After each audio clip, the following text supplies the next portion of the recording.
Hari ini saya ingin membagikan tema khotbah berkat dari seorang bapa. Blessing of a father, ya. 2 minggu yang lalu kan kalau nggak salah kan saya yang khotbah ya. Dan waktu itu saya selentingan saya ambil kisah dari Ishak memberkati Yakub. Ya, masih ingat ya saudara? Nah, Yakub mengambil berkat dari bapaknya itu secara tidak sah, bukan tidak sah, sebenarnya sah, tapi tidak fair ya. Tidak fair kepada siapa? Kepada abangnya Esau. Oleh sebab itu saya ingin melanjutkan kisah itu. Saya juga bingung karena 2 minggu yang lalu itu sebenarnya selentingan, tapi kok minggu ini harus dilanjutkan. Jadi di dalam itu saya ada melihat hal yang tidak kelihatan mata, saudara. Kenapa? Karena seorang bapak ketika memberkati anaknya, terlepas dari kemampuan si bapak itu untuk meng-assess ya, untuk memvalidasi, bahasanya serius sekali, untuk memastikan ini anak yang sah atau bukan gitu. Dan matanya sudah rabun, saudara. Oleh sebab itu kita mundur sejenak di Kejadian 27 ayat 27. Ini saudara nanti kalau boleh ya, saya minta saudara baca kisah Ishak, Yakub, Abraham, Ishak dan Yakub. Karena itu bapak-bapak semua, saudara. Kan saya mau bicara berkat seorang bapak. Jadi karena itu bapak-bapak semua, ya kan? Abraham itu bapak banyak bangsa. Ishak itu bapaknya si Yakub. Yakub itu Israel, bapaknya bangsa Israel, ya kan? Kita semua juga punya bapak. Jadi seorang bapak itu adalah figur yang sangat penting dalam sebuah keluarga. Ya, dalam sebuah gereja juga saya seringkali mengatakan bahwa figur seorang itu juga anaknya mengkonfirmasi. Ya, saya juga punya bapak maksudnya. Ya. Dan kita masuk ya, Kejadian 27 ayat 27.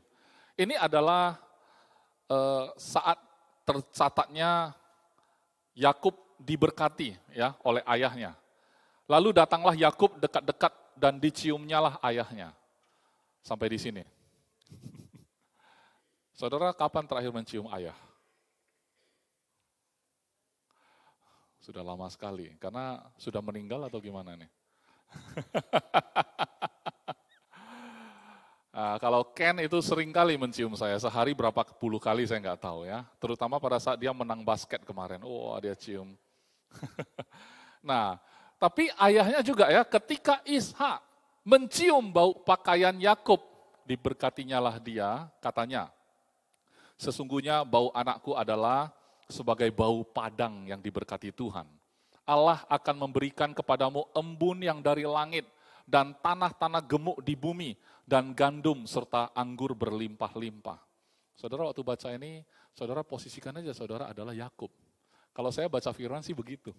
Pokoknya kalau ada hal yang merupakan berkat di sana, dan karena Tuhan Yesus, maka kita berhak mengambil atau menerima berkat yang sama, maka saudara perlu membacanya dengan serius, tangkap di dalam hati saudara, karena ini sesuatu yang perkataan, berkat, tetapi nggak kelihatan mata, maka ambillah itu.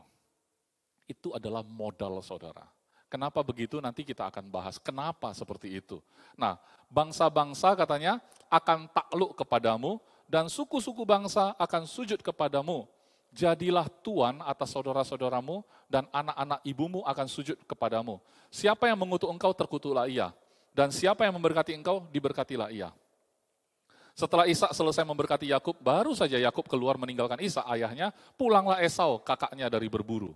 Ia juga menyediakan makanan yang enak, lalu membawanya kepada ayahnya, katanya kepada ayahnya, "Bapa, bangunlah dan makan daging buruan masakan anakmu agar engkau memberkati aku." Tetapi kata Ishak ayahnya kepadanya, "Siapakah engkau ini?" Sahutnya, "Akulah anakmu, anak sulungmu Esau." Lalu terkejutlah Ishak dan dengan sangat serta berkata, "Siapakah gerangan dia yang memburu binatang itu?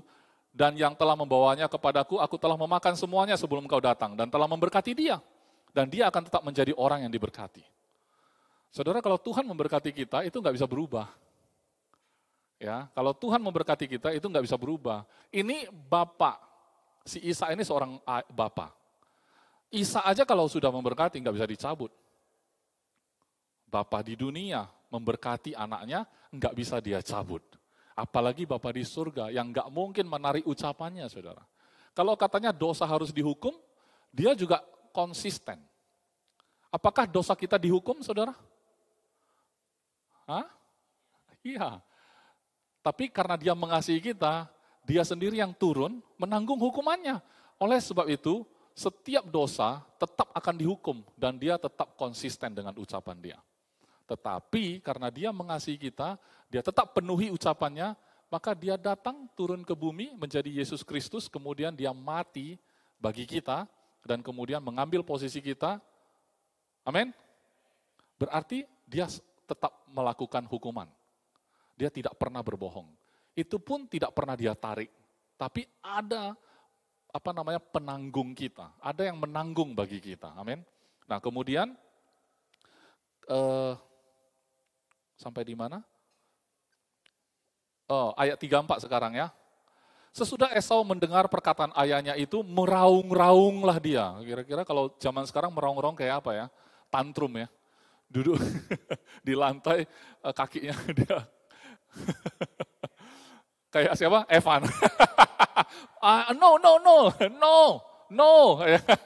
Meraung-raung kan, dengan sangat keras, dalam kepedihan hatinya, serta berkata kepada ayahnya, berkatilah aku ini juga ya Bapa. Dia tahu bahwa kalau udah kayak gitu, dia udah terlewatkan berkat yang terbaik. Dia benar-benar menyesali, dia pengen kembali. Kalau bisa turn back time ya, waktu bisa diputar ulang, dia nggak mau silap, dia nggak mau keduluanan si Yakub. Tapi ini tercatat untuk kita baca hari ini ya. Jawab ayahnya, adikmu telah datang dengan tipu daya dan telah merampas berkat yang untukmu itu. Kata Esau, bukankah tepat namanya Yakub karena ia telah 2 kali menipu aku. Hak kesulunganku telah dirampasnya dan sekarang dirampasnya pula berkat yang untukku. Lalu katanya, apakah Bapak tidak mempunyai berkat lain bagiku? Lalu Ishak menjawab Esau katanya, sesungguhnya telah kuangkat dia menjadi tuan atas engkau. Dan segala saudaranya telah kuberikan kepadanya menjadi hambanya. Dan telah kubekali dia, saudara perhatikan ya, bapaknya menganggap Esau ini adalah hamba. Karena sempat diberkatinya Yakub. Sebenarnya Yakub ini tuan, Esau hamba sekarang posisinya. Ini yang sebenarnya terjadi ya. Ini yang sudah terjadi secara spiritual sudah sah ya. Kemudian dan telah kubekali dia dengan gandum dan anggur, maka kepadamu apalagi yang dapat kuperbuat ya anakku. Kata Esau kepada ayahnya, hanya berkat yang satu itukah ada padamu ya Bapak? Berkatilah aku ini juga ya Bapak. Dan dengan suara keras menangislah Esau. No. Lalu Ishak ayahnya menjawabnya, sesungguhnya tempat kediamanmu akan jauh dari tanah-tanah gemuk. Waduh, kebalikan ini ya. Di bumi dan jauh dari embun, dari langit di atas. Engkau akan hidup dari pedangmu dan engkau akan menjadi hamba adikmu. Tetapi akan terjadi kelak apabila engkau berusaha sungguh-sungguh, maka engkau akan melemparkan kuk itu dari tengkukmu. Ada jalan keluar, saudara, ya, jangan khawatir. Esau, perhatikan berikutnya ayat 41. Esau menaruh dendam kepada Yakub karena berkat yang telah diberikan oleh ayahnya kepadanya. Lalu ia berkata kepada dirinya sendiri, siapa di antara saudara yang pernah dendam, berjanji pada diri sendiri? Ya kan, ini seperti ini. Hari-hari berkabung karena kematian ayahku itu tidak akan lama lagi. Bentar lagi mati bapakku, katanya. Pada waktu itulah Yakub adikku akan kubunuh. Ya. Ketika diberitahukan perkataan Esau anak sulungnya itu kepada Ribka itu mama mereka, ya. Maka disuruhnya lah memanggil Yakub anak bungsunya lalu berkata kepadanya, Esau kakakmu bermaksud membalas dendam membunuh engkau. Jadi sekarang anakku dengarkanlah perkataanku, bersiaplah engkau dan larilah kepada Laban, saudaraku ke Haran, ke tempat tulangnya. Ya. Dan tinggallah kepadanya beberapa waktu lamanya sampai kegeraman dan kemarahan kakakmu itu surut daripadamu. Dan ia lupa apa yang telah engkau perbuat kepadanya, kemudian aku akan menyuruh orang menjemput engkau dari situ. Mengapa aku akan kehilangan kamu berdua pada satu hari juga? Dua-duanya hilang anaknya. Esau hilang, lepas kontrol maksudnya. Ibunya itu tadi enggak berpikir bisa sampai segitu. Masa anak saling membunuh gitu kan? Mendendam juga gitu kan. Kemudian Ribka berkata kepada Ishak, aku telah jemu hidup karena perempuan-perempuan Het itu. Jikalau Yakub juga mengambil seorang istri dari antara perempuan negeri ini, semacam perempuan Het itu apa gunanya aku hidup lagi katanya. Jadi mamanya pengaruhi bapaknya. Berikutnya, pasal 28 ayat 1. Kemudian Ishak memanggil Yakub lalu memberkati dia serta memesan kepadanya katanya, janganlah mengambil istri dari perempuan Kanaan, bersiaplah, pergilah ke Padan Haram, ke rumah Betuel, ayah ibumu. Nah, itu berarti mertuanya ya. Ambillah dari situ seorang istri dari anak-anak Laban, saudara ibumu. Ambillah paribanmu. Ya, gitu ya. Pas kan? Oke, pariban memang boleh. Oh boleh, oke. Moga-moga Allah yang Maha Kuasa memberkati engkau, membuat engkau beranak cucu, membuat engkau menjadi banyak sehingga engkau menjadi sekumpulan bangsa-bangsa. Ini kan seperti kelanjutan dari berkat untuk Abraham juga, ya. Moga-moga yang memberikan kepadamu berkat untuk Abraham, kepadamu serta keturunanmu, sehingga engkau memiliki negeri ini yang kau diami sebagai orang asing, yang telah diberikan Allah kepada Abraham. Demikianlah Ishak melepas Yakub, dan berangkatlah Yakub ke Padan Aram. Kepada Laban anak Betuel orang Aram itu, saudara Ribka ibu Yakub dan Esau. Ketika Esau melihat bahwa Ishak telah memberkati Yakub dan melepasnya ke Padan Aram, untuk mengambil istri dari situ, pada waktu ia memberkatinya, ia memesankan kepada Yakub, janganlah ambil istri dari antara perempuan Kanaan, dan bahwa Yakub mendengarkan perkataan ayah dan ibunya pergi ke Padan Aram, maka Esau pun menyadari bahwa perempuan Kanaan tidak disukai Ishak ayahnya. Lihat ya, reaksi Esau ya. Sebab itu ia pergi kepada Ismail, dia sengaja. Udah tahu bapaknya nggak suka kalau anaknya ada yang menikah sama orang Kanaan, apa yang dilakukan Esau? Makanya kalau orang sudah dendam saudara, dia akan melakukan tindakan yang dia sengaja. Sengaja untuk apa? Menyakiti hati ayahnya. Betul nggak? Sudah jelas tahu ayahnya nggak suka anaknya menikah dengan orang itu, dia sengaja pergi kepada Ismail, mengambil Mahalat menjadi istrinya, di samping kedua istrinya yang telah ada. Mahalat adalah anak Ismail, anak Abraham, adik Nebayot. Nah, kemudian maka Yakub berangkat dari Beersheba dan pergi ke Haran. Ia sampai di satu tempat bermalam di situ karena matahari telah terbenam. Ia mengambil sebuah batu yang terletak di tempat itu, dipakainya sebagai alas kepala lalu membaringkan dirinya di tempat itu. Maka bermimpilah ia, di bumi ada didirikan sebuah tangga yang ujungnya sampai ke langit, sampai di langit, dan tampaklah malaikat-malaikat Allah turun naik di tangga itu. Berdirilah Tuhan di sampingnya dan berfirman, akulah Tuhan Allah Abraham nenekmu. Di sini katanya nenek ya, kakek sebenarnya kan. Oke, tapi kalau terjemahan bahasa Inggris malah bapak. Jadi Yesus anak Daud ya, bapaknya Daud, padahal itu opung itu sebenarnya Daud ya. Tapi memang bahasa mereka seperti itu hanya gaya bahasa. Nah kemudian, dan Allah Ishak, tanah tempat engkau berbaring ini, jadi kalau saudara lihat, Allah Abraham, Allah Ishak, bicara sama Yakub. Jadi sebenarnya penting kita sebagai seorang bapak, memperkenalkan Tuhan kita kepada anak kita, amin. Ada orang yang kurang peduli, sok fair ya. Oh kalau saya nggak terlalu peduli lah, anak saya nanti mau jadi orang Kristen, mau memeluk agama apa, silakan dia peluk sendiri. Saya ini bapak yang fair. Itu tipuan iblis saudara. Kenapa? Saat anak masih kecil, dalam naungan kita, harusnya kita ajarkan dia dong. Kita perkenalkan dia dong kepada Tuhan kita. Yang kita sebagai bapak percaya juga. Kalau kita sok fair seperti itu, nanti supaya lebih fair, nanti dia malah punya Tuhan lain, saudara ikut dia. Fair lah. Ya. Tapi kalau kita melihat di Alkitab, enggak seperti itu. Bicara sama Yakub pun Tuhan memperkenalkan diri sebagai, akulah Tuhan, Allah Abraham, Allah Ishak, nah sekarang Allahmu gitu loh. Ya, artinya Tuhan sebenarnya ingin bicara langsung kepada anak-anak kita. Oleh sebab itu Kids Club, ya youth juga, ya kita cuma satu tugas kita dalam pelayanan. Memperkenalkan Tuhan yang benar kepada anak-anak kita. Sekali mereka sudah kenal Tuhan yang benar, saya adalah testimoni yang hidup. Ya kan? Karena saya sebenarnya adalah benih yang ditabur oleh ibu saya.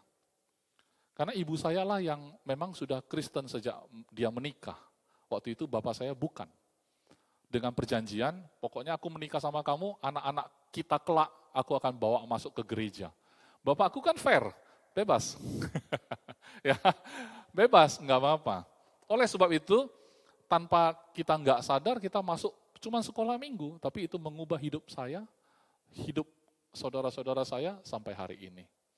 Ya. Paling tidak 3 dari 6 bersaudara itu hidupnya memang di gereja, pelayanan. Ya. Sangat dekat sama kehidupan pelayanan. Dan itu bukan yang kita buat-buat, saudara. Bukan sesuatu yang kita juga jadikan cita-cita, bukan. Tetapi itu adalah jalan yang memang Tuhan tetapkan seperti itu, ya kita cuma jalani. Tapi kalau kita lihat ke belakang, itu semua benih yang ditabur. Jadi jangan pernah meremehkan pelayanan Kids Club atau youth. Ya. Pokoknya yang generasi-generasi muda itu adalah benih, saudara. Ya. Kemudian, katanya, akulah Tuhan, Allah Abraham, nenekmu dan Allah Ishak, tanah tempat engkau berbaring ini akan kuberikan kepadamu dan kepada keturunanmu.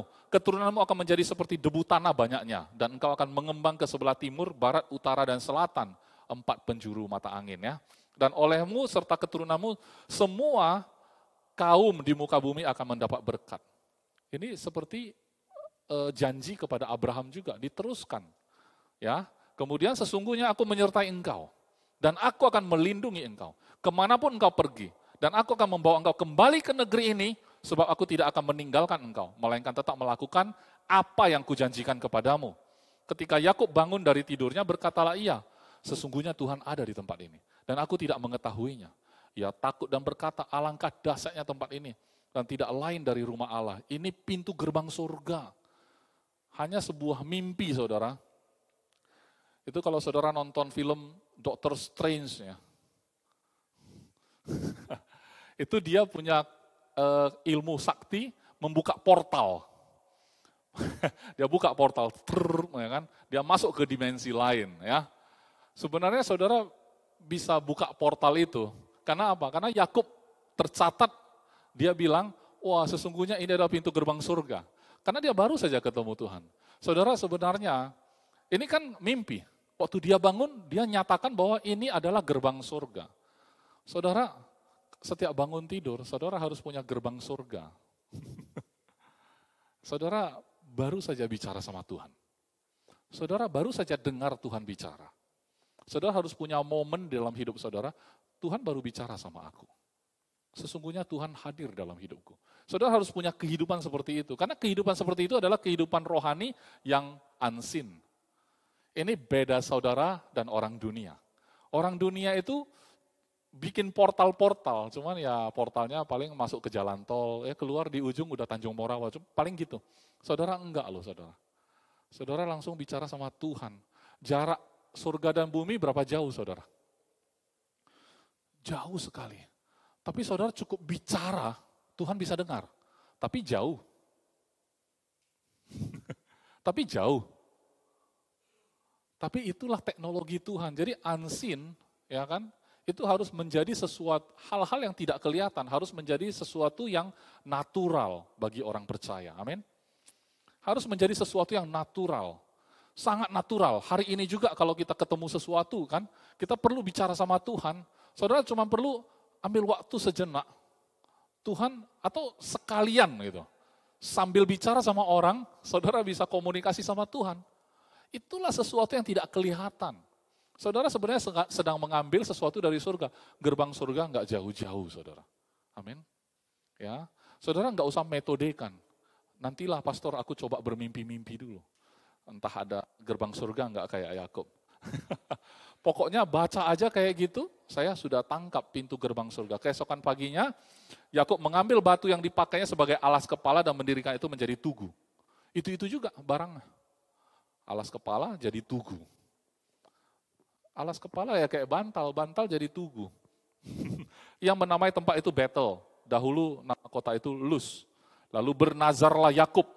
Jika Allah akan menyertai dan akan melindungi aku di jalan yang kutempuh ini, memberikan kepadaku roti, saudara sebenarnya simpel sekali permintaan si Yakub ini. Dia ini pelarian. Dia sebenarnya melarikan diri ke tempat tulangnya. Ya, waktu dia pergi ke sana, tangannya hampa. Batu pun untuk letakkan kepala itu dijadikan tugu. Terus yang dia harapkan apa? Dengan nazar dia. Jika Allah menyertai dan melindungi aku di jalanku tempuh, memberikan kepadaku roti untuk dimakan dan pakaian untuk dipakai. Harapannya enggak hebat-hebat amat. Mimpinya tidak besar-besar amat. Cuman kalau Tuhan jaga aku, kasih makan roti, kasih pakaian, sudahlah. Kita kan lebih dari itu. Betul enggak saudara? Tuhan jaga kita lebih dari roti dan pakaian. Ya, sehingga aku selamat kembali ke rumah ayahku. Cuman itu. Kalau bisa makan, pakai, bisa balik ke rumah suatu hari, ya itu udah cukup ya. Maka Tuhan akan menjadi Tuhan Allahku. Kemarin belum ya. Ya harus ini terjadi dulu baru menjadi Allahku. Dan batu yang kudirikan sebagai tugu ini akan menjadi rumah Allah. Dari segala sesuatu yang engkau berikan kepadaku, akan selalu kupersembahkan 1/10 kepadamu. Oke, nanti persembahan ya saudara. Mumpung kita baca ayatnya. Oke, nah kisah ini saya akan lompat. Kisah nanti dia pulang bagaimana. Tapi saudara nanti baca pasal 29 dan seterusnya sampai 32, saudara baca aja drama itu. Karena saya baca itu pusing kepala saya. Ya, yang si Laban itu nipu. Dia nipu bapaknya, abangnya, dia ditipu sama mertuanya, ya kan? Jatuh cinta sama Rahel, ya kan? Dikasih Lea dulu, ya kan? Kalau mau nanti 7 tahun lagi lah, oke lah. 7 tahun rasanya singkat karena jatuh cinta sama Rahel.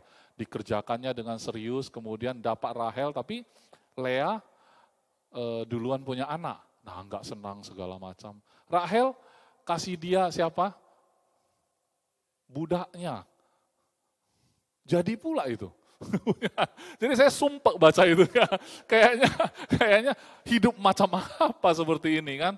Tapi makanya saya skip aja. Kalau nonton Korea juga gitu. Kadang-kadang ada episode yang benar-benar sumpah sekali lihatnya. Benang kusut sekali.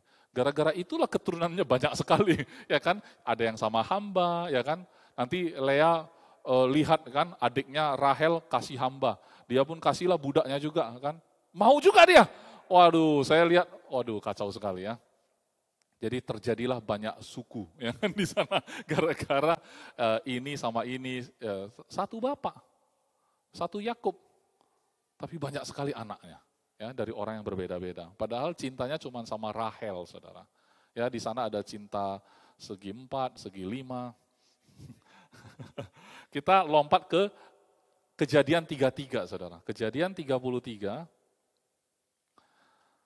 Ini drama yang saya mau zoom ya, antara dia dan Esau. Kalau antara dia sama Lea Rahel, nanti saudara baca sendiri. Jadi memang Alkitab ini bagi saya kitab yang paling jujur, saudara. Apa adanya, tidak ada yang ditutup-tutupin, tergantung kita mau baca fokus kemana, saudara. Ya, kalau saudara fokusnya kepada pesan hari ini adalah berkat seorang bapa, a blessing of a father, maka saudara akan fokus ke sana, jadi jangan gagal fokus ya. Jangan nanti tiba-tiba setelah ibadah selesai, pastor saya punya pertanyaan. Jadi ngomong-ngomong Lea dan Rahel itu gimana ceritanya? Berarti gagal fokus. Yang tadi gimana sudah dipahami belum ya? Nah, Yakub dan Esau ternyata berbaik saudara, padahal dendam sekali dia. Dendam sekali kita lihat. Yakub pun melayangkan pandangnya lalu dilihatnya Esau datang. Ya, waktu itu Yakub sudah atur semua. Dia pulang itu bawa banyak harta saudara, betul nggak? Pasukannya pun banyak, sampai-sampai dia pikir begini, nanti kalau saya pulang, saya barisan depan, abang saya datang pula langsung bunuh mati saya. Bagaimana kalau pasukan ini saya bagi 2? Satu pasukan jalan aja di depan dulu, saya utus dulu, kasih tahu sama abangku. Siapa tahu nanti dia nggak marah lagi, baru aku sampai kan gitu di belakang. Tapi rupanya kalau dia marah, dihantamnya pasukanku, aku masih punya pasukan separuh, aku bisa lari kan gitu kan. Itulah rancangan dia. Ya, Ribka punya rancangan, ya kan. Esau punya rancangan, ya kan. Yakub juga punya rancangan. Jadi di sini semuanya pemeran-pemeran di sini ini semuanya punya rancangannya masing-masing. Tapi kejadiannya kan kadang-kadang tidak sesuai rancangan kita. Betul enggak? Yang benar-benar terjadinya tidak sesuai rancangan kita. Kadang-kadang, anti klimaks, tadinya ada pertumpahan darah lah ceritanya. Tapi ternyata enggak. Ya kan? Makanya jangan bikin asumsi, saudara. Jangan pikir nanti, kalau kayak gini matilah kita. Jangan. Ya. Kalau saudara punya energi untuk bikin asumsi, lebih bagus bikin asumsi yang baik. Wah, nanti kalau Tuhan berkati aku, ya kan? Kalau hari ini saudara, Tuhan mengatakan satu berkat kepada saudara, bahwa apapun yang saudara kerjakan, pasti berhasil misalnya. Misalnya lah ya, tahun 2023 apapun yang kamu kerjakan, pasti berhasil. Misalnya Tuhan garansi itu, pakai materai, ya, segel. Kalau Tuhan kasih janji itu untuk tahun ini, saudara mau ngapain? Kalau saudara sudah tahu apapun yang saudara lakukan akan berhasil, saudara mau lakukan apa? Kalau saudara masih bingung, pantas nggak ngapa-ngapain dari tahun-tahun lalu. Ya kan, sudah digaransi bakal berhasil pun tidak ngapa-ngapain karena nggak tahu mau ngapain. Iya pastor, masa bisa kayak gitu? Enggak kan, aku andai-andai dulu. Seandainya udah pasti berhasil, Anda mau ngapain? Kalau itu pun saudara nggak punya gambar, ya kan? Gimana sih di unseen? Ya kan? Makanya benar juga sih, kalau Tuhan kasih itu semua pun sia-sia di tangan kita, kalau kita nggak tahu apa panggilan kita. Apa yang memang kita harus kerjakan. Untuk apa Tuhan berkati kita sebenarnya? Logikanya lah. Kalau kita pun nggak tahu mau diapain berkat ini. Kalau Tuhan taruh talenta di tangan kita. Kalau kita lakukan sesuai talenta ini dan pasti berhasil, tapi nggak kita lakukan. Karena kita nggak tahu ujungnya mau kemana. Terus kita nggak ngapa-ngapain, walaupun ada talenta. Buat apa talenta ini? Dikubur. Nanti pulang tuannya. Cuma dikubur, aku tahu kamu tuan yang kejam. Kan gitu. Aku balikinlah utuh gitu. Nggak ku apa-apain. Rupanya ini hamba yang kejam kalau kayak gitu. Ya, bukan tuannya yang kejam. Oke, kita lanjutkan dulu. Nah, jadi diiringi 400 orang. Maka diserahkannya lah sebagian dari anak-anak itu kepada Lea dan sebagian kepada Rahel serta kepada kedua budak perempuan itu. Itulah istri-istri dia itu ya. Ia menempatkan budak-budak perempuan itu bersama anak-anak mereka di muka. Lea di depan maksudnya ya. Lea beserta anak-anaknya di belakang mereka dan Rahel beserta Yusuf di belakang sekali. Dan ia bersendiri berjalan di depan mereka. Ia sujud sampai ke tanah 7 kali hingga ia sampai dekat kakaknya itu. Tetapi Esau berlari mendapatkan dia, didekapnya dia, dipeluk lehernya, ditikam, enggak kan? Enggak ya, aku pikir salah baca. Biasanya kalau orang dendam, dipeluk lehernya, diambil pisau ditikam, kan dendam. Tapi kenapa? Kenapa enggak terjadi seperti itu? Kalau kita merancangkan hal yang buruk, ternyata Tuhan bisa balikkan itu. Ya, enggak terbukti. Oke, kemudian sampai di mana? Dipeluk lehernya dan diciumnya, lalu bertangis-tangisanlah mereka. Kalau di film kan bagus ini. Sudah pulang adikku, kan gitu ya. Sudah pulang adikku. Kemudian Esau melayangkan pandangnya, dilihatnya perempuan-perempuan dan anak-anak itu, lalu ia bertanya, siapakah orang-orang yang beserta engkau itu? Jawab Yakub, anak-anak yang telah dikaruniakan Allah kepada hambamu ini. Saudara tahu nggak? Ansin, dia tuan. Tapi di depan abangnya dia bilang hamba. Aku hambamu. Tuhan karuniakan ini kepada hambamu. Dia mengakui abangnya sebagai tuan. Terbalik. Jadi memang kalau orang benar selalu mengutamakan yang lain. Tidak pernah merasa aku berhak. Selalu seperti itu ya. Dan sesudah itu mendekatlah budak-budak perempuan itu beserta anak-anaknya. Lalu mereka sujud. Mendekat juga lah Lea beserta anak-anaknya dan mereka pun sujud. Kemudian mendekatlah Yusuf beserta Rahel dan mereka juga sujud. Berkatalah Esau, apakah maksudmu dengan seluruh pasukan yang telah bertemu dengan aku tadi? Karena sebelum pasal yang kita baca, memang pasukan itu sudah datang kasih kabar dulu. Adikmu Yakub sudah datang, tolong jangan marah. Ini ada persembahan kiranya, sudi kiranya terima persembahan ini. Ya, sogok ya. Jadi, untuk mendapat apa katanya? Apakah maksudmu seluruh pasukan yang telah bertemu dengan aku tadi? Jawabnya, untuk mendapat kasih tuanku. Tetapi kata Esau, aku mempunyai banyak adikku, peganglah apa yang ada padamu. Ingat ya, bapaknya bilang tidak ada lagi berkat yang bisa kasih ke dia. Tapi nyatanya dia nggak kekurangan. Disogok pun dia nggak butuh. Aku ada banyak adikku katanya. Peganglah apa yang ada padamu. Tetapi kata Yakub, janganlah kiranya demikian, ya kan? Jikalau aku telah mendapat kasihmu, terimalah persembahanku ini dari tanganku. Karena memang melihat mukamu adalah bagiku serasa melihat Allah, wajah Allah. Dan engkau pun berkenan menyambut aku. Kalau kita ngomong kayak gini hari ini, orang yang kita ngomongin bilang kamu nyindir ya.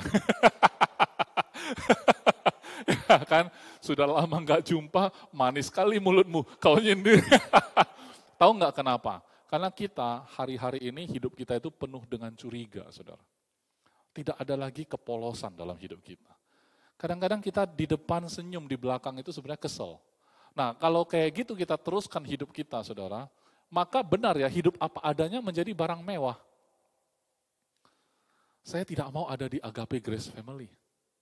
Kehidupan seperti itu. Karena itu kehidupan tidak mewah. Kalau di luar orang mau pasang dua muka, terserah mereka. Tapi kalau di sini saudara, marilah kita jangan pasang dua muka. Kenapa? Biarlah kita hidup dalam kemewahan itu. Kan saya udah bilang, hidup apa adanya, luar dan dalam itu sama, itu barang mewah sekarang. Maka saudara adalah orang yang hidup dengan kemewahan. Karena saudara tidak ada pasang dua wajah. Amin. Senyumlah Pak Arnold. Serius kali ya? Saya sampai takut. Kemudian sampai di mana? Terimalah ya kan. Lalu dibujuknya lah Esau sehingga diterimanya. Kata Esau, baiklah kita berangkat berjalan terus, aku akan menyertai engkau. Tetapi aku berkata kepadanya, Tuanku maklum bahwa anak-anak ini masih kurang kuat dan bahwa beserta aku ada kambing, domba, dan lembu sapi yang masih menyusui. Jika diburu-buru, 1 hari saja maka seluruh kumpulan binatang itu akan mati. Ya, berarti mungkin waktu perjalanan aja, ternaknya aja melahirkan. Ya kan? Jadi sebenarnya berkat kita itu ya, kita aja pun sampai harus ini ya, sambil jalan itu berkat berlipat ganda. Ternak aja melahirkan saudara. Jadi saudara ingat, yang saya mau bilang begini saudara. Untuk kisah Yakub ini, kita coba masuk ke pasal 36. Pasal 36 ayat 6 sampai 8. Kejadian 36 ayat 6 sampai 8. Esau membawa istri-istrinya. Anak-anaknya laki-laki. Udah? Kejadian 36 ayat 6 sampai 8. Jadi Esau dan Yakub, kita berhenti di ayat ini, saudara. Esau dan Yakub. Esau membawa istri-istrinya, anak-anaknya, lelaki dan perempuan, dan semua orang yang ada di rumahnya, ternaknya, segala hewannya, dan segala harta bendanya yang telah diperolehnya di tanah Kanaan. Ya. Lalu pergilah ia ke negeri lain, dan ia meninggalkan Yakub adiknya itu. Tahu kenapa? Alasannya ada di ayat 7. Sebab harta milik mereka terlalu banyak, sehingga mereka tidak dapat tinggal bersama-sama. Dan negeri penumpangan mereka tidak dapat memuat mereka karena banyaknya ternak mereka. Lanjut ayat 8. Maka menetaplah Esau di pegunungan Seir. Esau itulah Edom. Ya, terserahlah Edom nanti ujungnya jadi apa. Cuman saya mau bilang, Esau sampai harus pergi karena harta mereka terlalu banyak, saudara. Tinggal bareng pun sampai terlalu besar. Enggak muat lagi rumah ini. Ya, jadi ini bukan perpecahan ya saudara. Ini kemakmuran yang sudah berlebih. Ya, saya cuma mau tegaskan begini, waktu Yakub pergi, dia enggak bawa apa-apa di tangan. Apakah Yakub pergi tangan hampa, saudara? Yang kelihatan mata, ya. Yang tidak kelihatan mata adalah dia pergi dengan berkat dari seorang bapa. Ketika dia pulang, saudara, dia tidak tangan hampa. Yang kelihatan mata, saking banyaknya sampai abangnya pun harus pindah. Sekarang pertanyaan saya, mana lebih penting? Yang kelihatan mata atau tidak kelihatan mata? Kalau kita melihat kehidupan Yakub hari ini, berkat dari bapaknya ini, kalau kita baca di Kejadian 27, waktu dia berkati si Yakub, mata bapaknya aja rabun, saudara. Dia perkatakan, Yakub terima. Dia melarikan diri. Jadi sebenarnya alasannya adalah melarikan diri. Tangan hampa, tidak bawa apa-apa. Tapi waktu pulang saudara, yang tadinya dipikir akan dibunuhnya, ternyata didekapnya, dipeluknya, lehernya, diciumnya. Rindu abangnya. Anti klimaks kan? Kita pikir nanti pertumpahan darah kalau pulang, ternyata enggak. Kenapa? Karena Yakub dibekalin sama hal yang tidak kelihatan, yaitu berkat dari seorang bapak. Amin. Nah, karena kita masih punya 1 jam khotbah, maka saya mau buka Lukas 15. Anak yang hilang. Seru ya. 1 jam lagi ya. Iya. Saudara akan merindukan waktu-waktu seperti ini.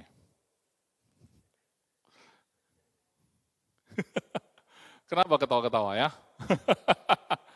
Oke, Lukas 15 ayat 11 sampai 32. Ini perumpamaan tentang anak yang hilang. Punya 2 anak juga. Ya, tapi ini perumpamaan. Jadi tidak real. Kalau Yakub dan Esau real dia. Memang terjadi. Tapi ini walaupun perumpamaan tapi perkataan Yesus. Ya, anggap saja memang terjadi demikian. Ya. Bagi kita dua-dua itu tidak real. Yakub dan Esau nggak pernah lihat. Perumpamaan Yesus juga nggak pernah lihat mata. Kita cuma percaya karena Alkitab tercatat. Udah gitu kan. Nah maka kita baca ya. Yesus berkata lagi, ada seorang mempunyai 2 anak laki-laki. Katanya yang bungsu kepada ayahnya, Bapa berikanlah kepadaku bagian harta milik kita yang menjadi hakku. Saudara, si bungsu memulai dengan satu perhitungan. Ya, perhitungan. Pak, hitungkan dulu bagianku. Bagianku itu kasih ke aku. Ayahnya bilang apa? Anak kurang ajar. Enggak kan? Di ayat yang sama juga, belum beranjak ayatnya, ya. Ya. Lalu ayahnya membagi-bagikan harta kekayaan itu di antara mereka. Saudara mungkin bilang, Pastor, kenapa bapaknya tidak marahin anaknya? Kan itu kan mencelakakan anaknya. Betul enggak? Itu kan pertanyaan yang sama. Pastor, kalau Tuhan tahu di Taman Eden ada pohon yang tidak boleh dimakan, Tuhan tahu bakal dimakan. Ngapain dia ciptakan gitu? Itu pertanyaan-pertanyaan klasik, saudara. Ini kan perumpamaan, kita baca aja. Petik, intinya. Nanti kalau hal-hal yang tidak bisa terjawab, nanti kita ke surga, kita tanya Tuhan, kata Pastor Paul. Ya kan? Walaupun saya pasti pribadi punya pegangan sendiri. Saudara pasti masing-masing juga punya pegangan sendiri. Kalau saya anggap Bapak ini memang sebagai perumpamaan untuk kita baca hari ini.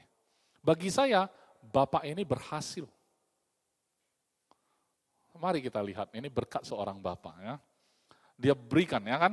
Kemudian, beberapa hari kemudian anak bungsu itu menjual seluruh bagiannya itu, lalu pergi ke negeri yang jauh, di sana ia memboroskan harta miliknya itu dengan hidup berfoya-foya. Bukankah itu yang kita harap? Hidup foya-foya. Muda kaya raya, tua Enggak. Muda kaya raya, tua foya-foya, mati masuk surga. Wah, semuanya mau mantap kali ya kan? Itulah yang diharapkan kita semua. Tapi kita lihat ya. Setelah dihabiskannya semuanya, timbullah bencana kelaparan di dalam negeri itu, dan ia pun mulai melarat. Ya, foya-foya lah ya. Lalu ia pergi dan bekerja pada seorang majikan di negeri itu. Orang itu menyuruhnya ke ladang untuk menjaga babinya. Lalu ia ingin mengisi perutnya dengan ampas yang menjadi makanan babi itu, tetapi tidak seorang pun yang memberikannya kepadanya. Lalu ia menyadari keadaannya, katanya, betapa banyaknya orang upahan bapakku yang berlimpah-limpah makanannya, tetapi aku di sini mati kelaparan.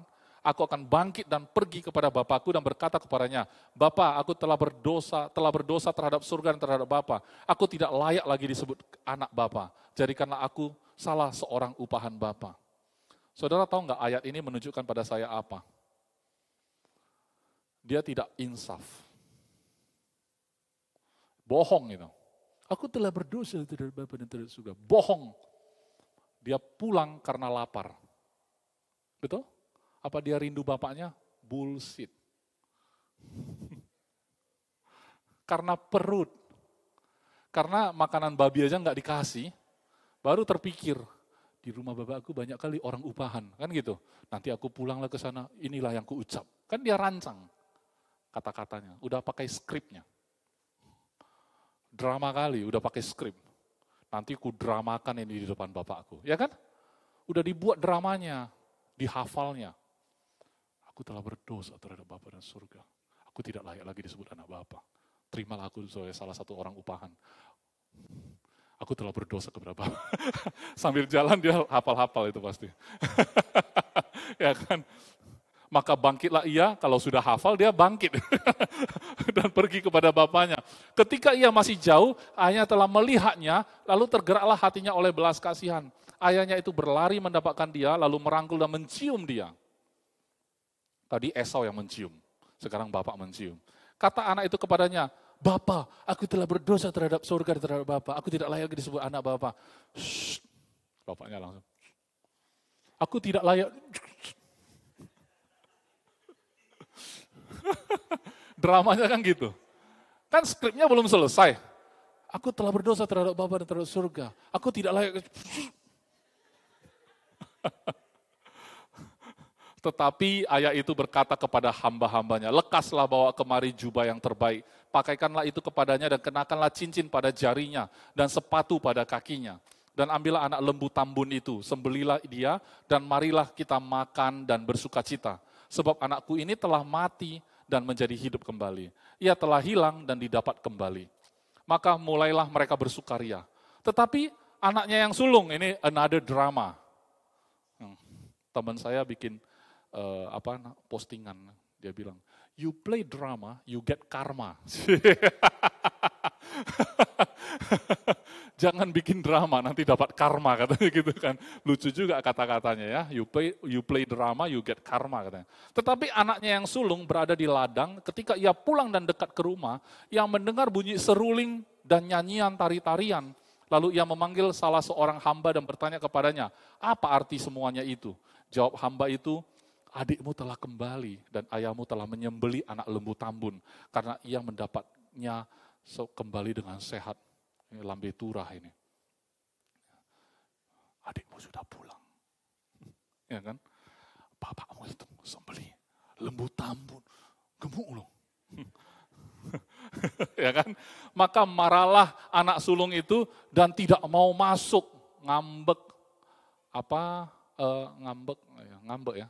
Merajuk ya. Kemudian lalu ayahnya keluar dan berbicara kepada dia. Saudara lihat, anaknya ini benar-benar cemburu, marah, tapi bapaknya keluar bicara sama dia. Kenapa, Nak? Ya, berkat seorang bapak ya, Saudara ya. Maka marahlah anak sulung ini. Jadi dua-dua kurang ajar sebenarnya. Dan ia tidak mau masuk. Lalu ayahnya keluar, tetapi ia menjawab ayahnya, katanya, telah bertahun-tahun aku melayani Bapak, dan belum pernah aku melanggar perintah Bapak, tetapi kepadaku belum pernah Bapak memberikan seekor anak kambing untuk bersuka cita dengan sahabat-sahabatku. Anak dua-dua ini, yang mana yang perhitungan? Dua-duanya perhitungan. Yang awal, hitungkan dulu hakku. Aku minta hakku. Dihitung bapaknya, kasih.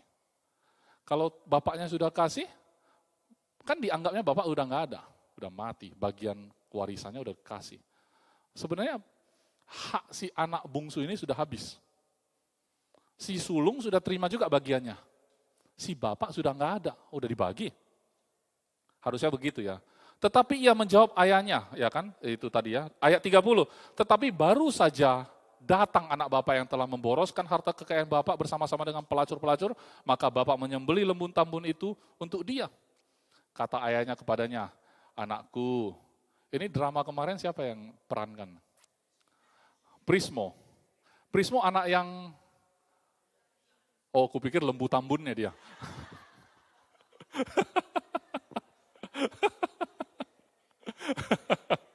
Anak yang hilang, ya kan?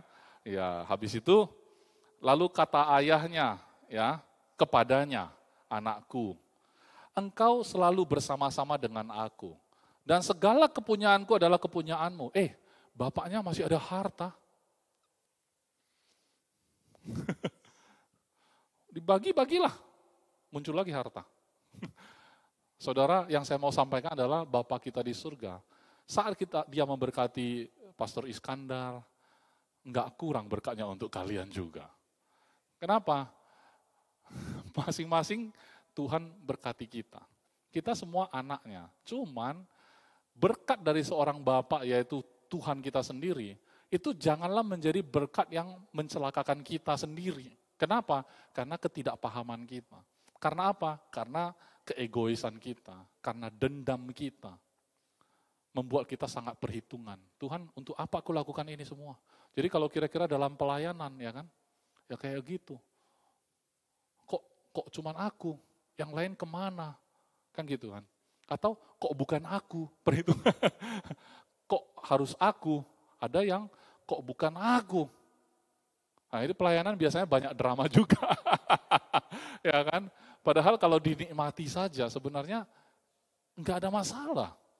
Sebenarnya enggak ada masalah. Coba kita lihat kata ayahnya kepadanya, anakku engkau selalu bersama-sama dengan aku dan segala kepunyaanku adalah kepunyaanmu. Kita patut bersuka cita dan bergembira karena adikmu telah mati dan menjadi hidup kembali.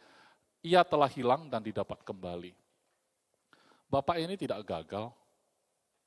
Bapak ini dan juga Ishak, bagi saya bapak yang tidak gagal. Walaupun anak-anaknya penuh drama, saudara.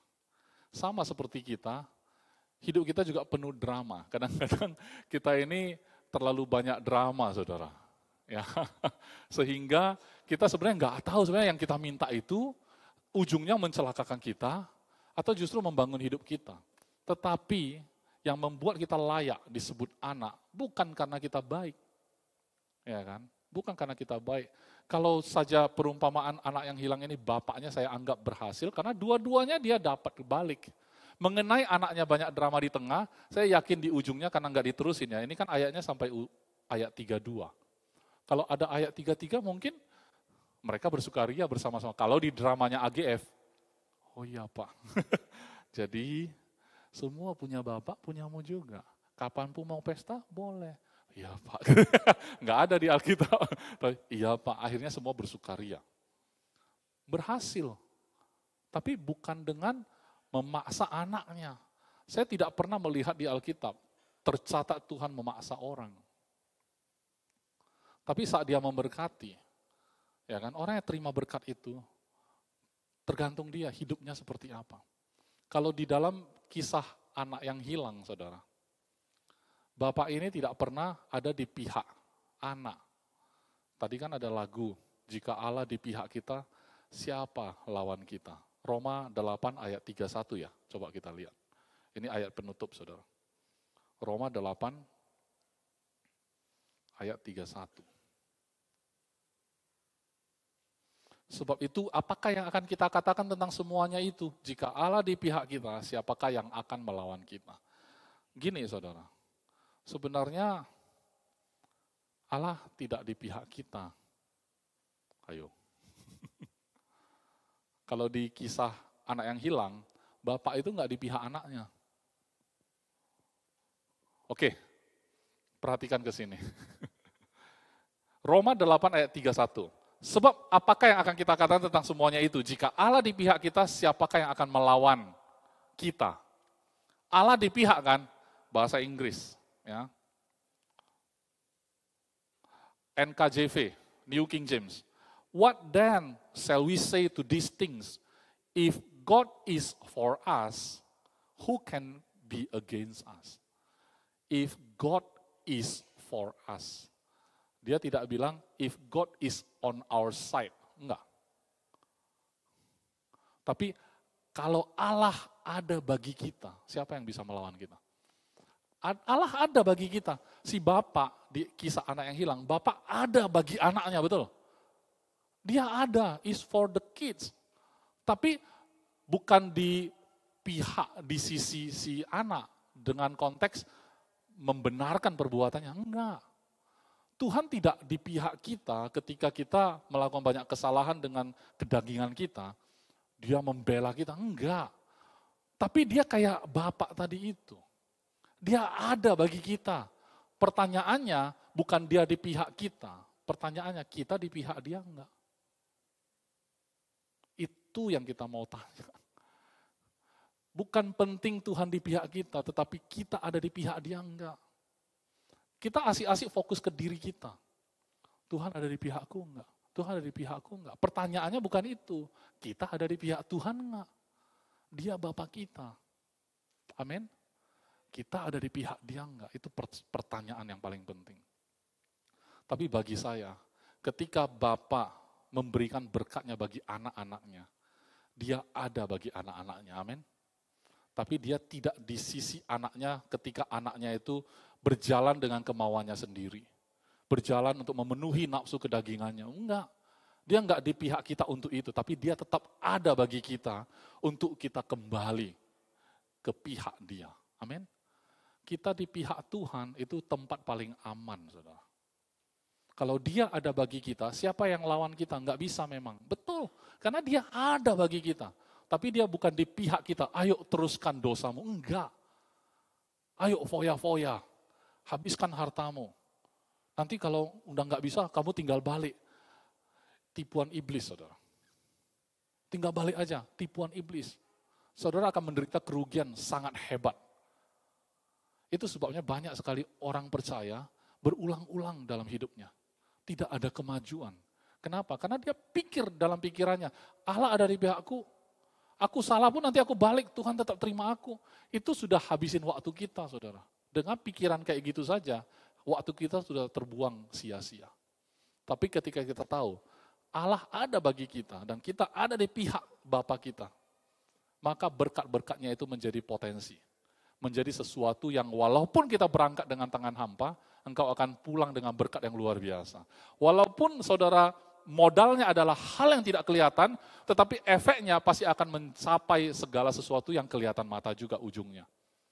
Dan orang saat melihat itu terjadi dalam hidupmu, orang akan melihat Tuhan yang ada di dalam dirimu dan engkau ada di dalam Tuhan. Maka beda antara orang percaya dan orang dunia adalah Tuhan hidup di dalam diri kita, bukan di luar kita. Kita menyembah Tuhan, bukanlah Tuhan yang jauh di surga. Kenapa? Karena surga terbuka bagi kita. Kenapa bisa begitu? Karena Yesus, karena darah Kristus. Karena kita punya identitasnya Yesus. Karena kita ada di dalam Kristus. Maka kita bisa panggil Bapa kapanpun itu.